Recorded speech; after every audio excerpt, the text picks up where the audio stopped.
এখানে ঘটনাটাকে উল্টা খাতে সাজানো হয়েছে। আমি ওনার সাথে আমার বিগত 5 বছরের সাথে প্রেমের সম্পর্ক।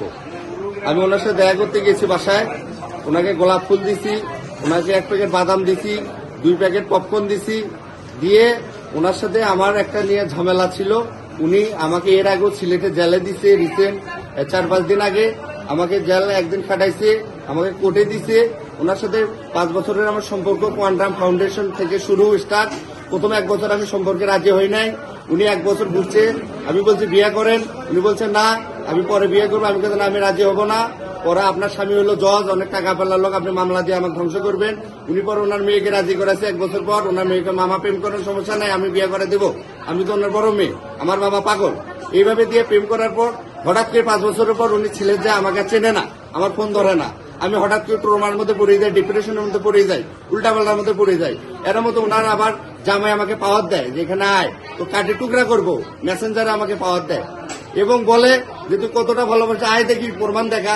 আর আমি যেহেতু তাসমিনার লুসিকে আমার জীবনের চাইতে বেশি ভালোবাসি, এই জন্য আমার সাহস দেখাতে আমি গেছি। ওখানে যাওয়ার পর ওরা আমাকে মারছে এই শাহজালাল ইউনিভার্সিটি পোলাপান দিয়ে। মারার পর ওরা আবার যেটা করছে সেটা হলো যে আমার থানায় দিছে। থানায় আমি সারা রাত 24 ঘন্টা থাকার পর জেলে কোর্টের আমি ওখান থেকে জামিনে আসি। এখানে আসার পর যেটা হয়েছে যে প্রথমে আমি ওনাকে দেই, সম্পর্ক ভালোই, ওনাকে বলি যে চলেন একটু টিপা দিয়ে দেয়, যেহেতু আপনি আমাকে ফোন ধরেন না, যে আমার দম বন্ধ হয়ে যায়। আপনি 1 মিনিট করে আমার ফোন ধরেন আপাতত, পরে আপাতত সম্পর্ক না রাখিয়েন, 1 মিনিট করে সম্পর্ক রাখেন, না তো আপনি ফোন না দিলে আমার দম বন্ধ হয়ে আসে। চলেন টিপা দিয়ে দেয়, আমরা একটু আলোচনা করি। উনি রাজি হল। উনি রাজি হওয়ার পর প্রথমে বললে তুমি যাও, আমি আসতেছি। আমার তো উনি এর আগে 6-7 বার ঘুরেছে যে চলো যাওয়া আসতেছি, যাওয়া আসতে আসে না, যাওয়া আসতেছি ফাঁকি দেয়, আসে না। এই জন্য আমার ভয় ধরে গেছে, এ তো আসবে না, চলো তোমার সাথে। এর মধ্যে উনি যে আবার পাশের রুমে গেছে, যা আবার পুলিশে খবর দিছে, দরজা দিয়ে পুলিশে খবর দিছে, আমাকে আবার পুলিশে দিবে, আমাকে আবার শাস্তি দিবে, হ্যাঁ আমাকে ভয় দেখাচ্ছে। যখন দরজা দিছে তখন আমার এর আগের বার আমার বাবা মান সম্মান চলে গেছে। আমার বাবাও তো একটা প্যানেল চেয়ারম্যান, ফুলছড়ি উপজেলা বিএনপির সাংগঠনিক সম্পাদক নির্বাচিত, তো তারও তো একটা সম্মান আছে। এটাকে কেন্দ্র করে আবার পুলিশে দিবে, আমি রাগতে মরছি, এবার কাছে মরলে মরবো। বারে বারে বাবার মান সম্মান ইজ্জত মাথা নষ্ট করবো না, নিচু করাবো না। আমি ওই রাগতে বাবার সম্মানের কথা চিন্তা করে দরজা ভাঙছি। ওনার হাতে একটা মারছি, আমি আমার কলকাতা থাকে সবসময় থাকে একটা হাতে একটা মারছি। মারার পর ওনার ছেলে আসছে, ওনার মারার পর একটা কি দুটা মারার পর ওনার ছেলে আসছে, ওটা চাকুটা নিচে দুইজনে নেওয়ার পর আমাকে আবার মারা শুরু করেছে এই 2 হাতে। এই 2 হাতে যখন আমি প্রোটেক্ট দিতে পারি না, 2 হাতে আমাকে মারতেছে, অনবের যখন প্রোটেক্ট দিতে পারি না, তখন ওনার ছেলের আমি পায়ে কামড় দিচ্ছি। এরপরে ঘটনা আমি আর বলতে পারি না, এরপরে ঘটনা কি হয়েছে এতটুকু আমার মনে আছে। এটাকে ওনারা তো পাওয়ারফুল, ওনার হাজবেন্ড জজ, উনি ডাকলে তো হাজার হাজার প্রশাসন আসে। আমি তো মধ্যবিত্ত, আমি তো অসহায়, আমার তো কেউ নাই। আমার কথা হলো এটা ন্যায় বিচার চাই। ন্যায় বিচারটা হলো আমি যদি পরকে করে অপরাধ করি, তাহলে উনি তো বাংলাদেশের নাগরিক, ওনার জজ সাহেবের স্ত্রী তো পরকে করছে, ওনার শাস্তি হওয়া উচিত, পরকের অপরাধ। আর দ্বিতীয়ত এটা হলো এটা মিথ্যাভাবে ফাঁসানোর চেষ্টা করতেছে। আমি সবার কাছে দোয়া চাচ্ছি দেশবাসীর কাছে, যেহেতু আমি একজন 24শে জুলাইয়ের মুক্তিযোদ্ধা, আমি অবসরপ্রাপ্ত সেনা সদস্য, 2018 সালের স্বেচ্ছায় আমি অবসরে আছি, 9 জানুয়ারি আমি অবসরে আছি। এতটুকুই সবার কাছে একটা আমার আবেদন, আমি যদি অন্যায় করে আমার বিচার করুক সরকার এবং আদালত, এবং তারা যদি অন্যায় করে তাদের বিচার আদালত করুক, এতটুকু আমি বলি। আমার বিচারে যদি ন্যায় বিচার যদি ফাঁসি হয়, আমি আলহামদুলিল্লাহ।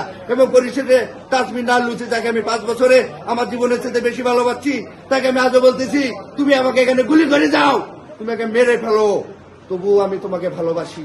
আপনি জীবনের শেষ নিঃশ্বাস পর্যন্ত বলবো লুসি তোমাকে আমি ভালোবাসি, তুমি মারলে আমি আলহামদুলিল্লাহ, তুমি আমাকে ফাঁসি দিলে আলহামদুলিল্লাহ, আমি মৃত্যুকে জয় করেছি আলহামদুলিল্লাহ।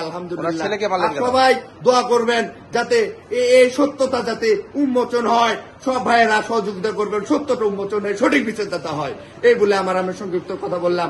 আমার যেহেতু আমি মানসিক শিখাই, আমার কথা বেয়াদবি হলে আল্লাহর রাস্তায় সবাই আমাকে মাফ করে দেবেন। আসসালামু আলাইকুম। ওনার ছেলেকে মারলেন কেন? ওনার ছেলেকে মারলাম কেন বলতে, ওনার ছেলেকে আমি মারতে যাইনি। ওনার মা যখন মারতে গেছে, ওনার ছেলে আসছে, তখন ওনার ছেলে আসে, তখন আমাকে মারতে ধরছে, আমি প্রোটেক্ট দিবে ধরছি। যখন আমি 2 হাতে পারি না প্রোটেক্ট দিতে, তখন আমি ওনার ছেলে পায়ে কামড় দিচ্ছি। এরপরে ঘটনা কামড়ে মরে গেল। কে? ওর ছেলে? জানি না। ওর ছেলে মরে গেছে জানেন আপনি? না, আমি জানি না। অসম্ভব ব্যাপার, মারা যাওয়ার কোনোভাবে সম্ভব না, যেহেতু আমি তার মাথায় মারি নাই, পেটে মারি নাই। আচ্ছা, আমরে মারা যাওয়ার কথা না। আচ্ছা 5 বছর সম্পর্ক করার পর হট করি এখন আমার ফোন কল আছে, আমার যেমন এয়ারটেল ফোন নাম্বার 5 বছর ওনার লিস্ট বাইর করে দেখেন কত ঘন্টা, কত দিন, কত মাস কথা বলছে ওনার সাথে, আমার ফোন কল দিয়ে চেক করে বের করে দেখেন। আগে আমি সেনাবাহিনী অবসরপ্রাপ্ত 7 বছর সেনাবাহিনী চাকরি করে 2018 সালের আমার সেনা নাম্বার 12-32-809। হ্যাঁ, আমি আবার 24শে জুলাই যোদ্ধা সার্টিফিকেট নিয়ে ব্যাগের মধ্যে আমার সব ডকুমেন্টারি আছে, দেখেন আমার ব্যাগটা ওনার বাসায় আছে, ফোন ওনার বাসায় আছে। কোথায় জুলাই যুদ্ধ করলেন? ঢাকায় যাচ্ছি হাসানাত আব্দুল্লাহদের সাথে একসাথে 1 মাস জুড়ে। আব্দুল্লাহ আমার ফেসবুকে আছে, ছবি আছে। হ্যাঁ, আব্দুল্লাহদের সাথে কি যুদ্ধ করছেন? কি যুদ্ধ? 24শে জুলাই যোদ্ধা, শেখ হাসিনা স্বৈরাচার পতনের আন্দোলন করছি। আপনার পুরো নাম কি? আমার নাম মোহাম্মদ লিমন মিয়া। আর খাতায় মিলন লিখছেন কেন? আমার তো কয়েকদিন থেকে উনি তো আমার সাথে যোগাযোগ করে না, প্রায় 10-12 দিন থেকে ভালোভাবে যোগাযোগ নেই, আমার ঘুম নাই। আমি লিমন লিখতে মিলন লিখে ফেলেছি হয়তো ভুলে।